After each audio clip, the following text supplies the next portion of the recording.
নমস্কার, আমি তোমাদের স্বাগত দা। আজকে আমরা সময় এবং দূরত্বের কিছু অঙ্ক সলভ করব। দেখো, সময় দূরত্ব অঙ্ক শুরু করার আগে প্রথমে বলে রাখি যে সময় দূরত্ব অঙ্কগুলো এগুলো হচ্ছে মেয়েদের মাথার মতো। যতক্ষণ না তুমি বুঝতে পারবে ততক্ষণ বিশাল কঠিন মনে হবে। যখন বুঝতে পারবে তখন তোমার মুখ থেকে একটা শব্দ বেরোবে, ও এই এরকম। ঠিক আছে, দেখো বলছে স্বাভাবিক বেগের 5/4 বেগে হাঁটলে গন্তব্যস্থলে পৌঁছাতে 20 মিনিট দেরি হয়। গন্তব্যস্থলে পৌঁছানোর স্বাভাবিক সময় কত ঘন্টা? এটাই বলেছে। আশা করি অঙ্কটা বোঝা গেছে। আচ্ছা, প্রথমে গতিবেগে আসি। গতিবেগ, আচ্ছা গতিবেগে কি বলেছে? 5/4 বেগে হাঁটছে, মানে ওর স্বাভাবিক বেগ হচ্ছে 5, সে 5-এর কত বেগে হাঁটছে? 4 বেগে হাঁটছে। আচ্ছা, গতিবেগের সাথে সময় সবসময় কি ব্যস্ত সম্পর্ক? অফলাইনের ব্যাচে এগুলো বিস্তারিতভাবে আলোচনা করা হয়েছে। আচ্ছা, তাই যদি হয় তাহলে এই দুটো কি হয়ে যাবে? রিভার্স হয়ে যাবে। তার মানে এটা 5 এখানে বসবে, 4 এখানে বসবে। এবার দেখো, ওর স্বাভাবিক বেগ হচ্ছে 5, আর সেই 5/4 বেগে হাঁটলে তখন ওর সময় লাগছে 5, আর স্বাভাবিক বেগে হাঁটলেও সময় লাগছে 4। তাহলে সময় কম লাগছে কত? প্রথমে 5 টাইম লাগছিল যদি এই বেগে হাঁটে, আর যদি স্বাভাবিক বেগে হাঁটে তখন 4। তার মানে সময় 4 লাগার কথা, কিন্তু লাগছে কত? 5। তার মানে 1 বেশি লাগছে। এই 1-এর মান বইতে কত বলে দিয়েছে? 1-এর মান বইতে বলে দিয়েছে 20। আচ্ছা, 1-এর মানই 20, মানে এটা 20 গুণ। আমাদের কি বলেছে?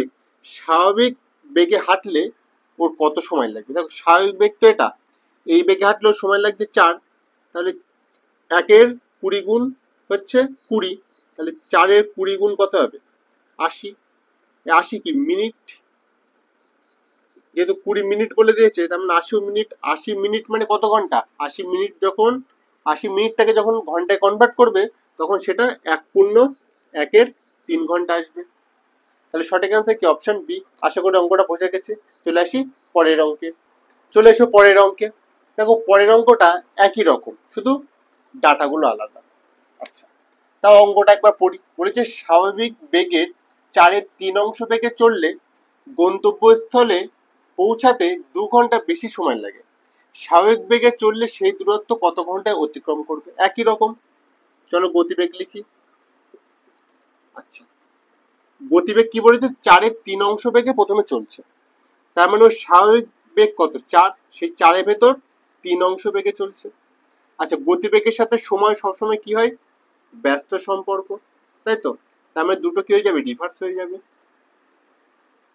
এটার থেকে এটা বুঝতে পারছি যে স্বাভাবিক বেগে চললে ওর টাইম লাগে 3, আর যদি স্বাভাবিক বেগের 3 বেগে চলে তখন টাইম লাগছে 4। তাহলে টাইম বেশি লাগছে কত? 1। এই 1-এর মান কত বলে দিয়েছে? 2 ঘন্টা। আচ্ছা, তার মানে এটা কত গুণ? 2 গুণ।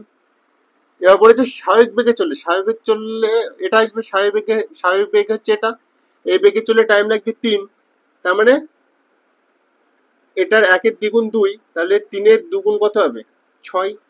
তাহলে আমাদের টাইম লাগবে কত? 6 ঘন্টা। তার মানে সঠিক অ্যান্সার কি হয়ে যাবে? Option C. আশা করি অঙ্কটা বোঝা গেছে। আবার চলে আসবো পরের অঙ্কে। এবার অঙ্কটা একটু অন্যরকম। অন্যরকম বলতে একটুখানি এদিক ওদিক করে দিয়েছে। কি বলেছে? একটি গাড়ি স্বাভাবিক বেগের 11/7 বেগে চললে কোনো স্থানে 22 ঘন্টায় পৌঁছায়। গাড়িটি স্বাভাবিক বেগে চললে কত ঘন্টা সাশ্রয় হবে বলেছে। একই টাইপের অঙ্ক, তাও দেখো কিভাবে করি। প্রথমে গতিবেগ নিয়ে আসি। গতিবেগ, স্বাভাবিক গতিবেগ কত? 11, এর ভেতর কত অংশ বেগে চলছে? 7 বেগে চলছে। তাহলে গতিবেগ থেকে সময়ে যাই, দুটো কি হয়ে যাবে? রিভার্স হয়ে যাবে। এটা 11 হয়ে যাবে, এটা কত হয়ে যাবে? 7। আচ্ছা, স্বাভাবিক বেগে চললে ও টাইম লাগে 7, আর যখন স্বাভাবিক বেগে 7 বেগে চলবে তখন ও টাইম লাগছে 11। এই 11-র মান কত বলে দিয়েছে? 22। আচ্ছা, 11 কত গুণ? দ্বিগুণ। তাহলে 7-এর দ্বিগুণ কত হবে? 7-এর দ্বিগুণ হবে হচ্ছে 14। এই 14টা কি? স্বাভাবিক বেগে চললে। আর 22টা পেলাম হচ্ছে 11/7 বেগে চললে 22 ঘন্টা টাইম লাগবে। ও প্রথমে 22 ঘন্টা টাইম লাগছে, স্বাভাবিক বেগে চললে 14 ঘন্টা টাইম লাগবে। তাহলে সাশ্রয় হয়েছে কত? 8 ঘন্টা। তাহলে 8 কোন অপশন আছে? অপশন সিতে। আশা করি অঙ্কটা বোঝা গেছে। চলে আসবো পরের অঙ্কে। এবার শেষ অঙ্ক। এই অঙ্কটা কি বলছে, একই টাইপের অঙ্ক, বারবার পড়তে ভালো লাগছে না, সুতরাং পড়বো না, একেবারে সলিউশনে চলে আসবো। গতিবেগ লিখি।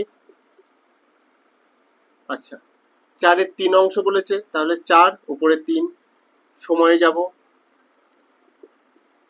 দুটো কি হয়ে যাবে, রিভার্স হয়ে যাবে, তার মানে এটা 4 হয়ে যাবে, এটা হয়ে যাবে 3। তাহলে এটা প্রথমে টাইম লাগছিল 3, এখন লাগছে কত, 4।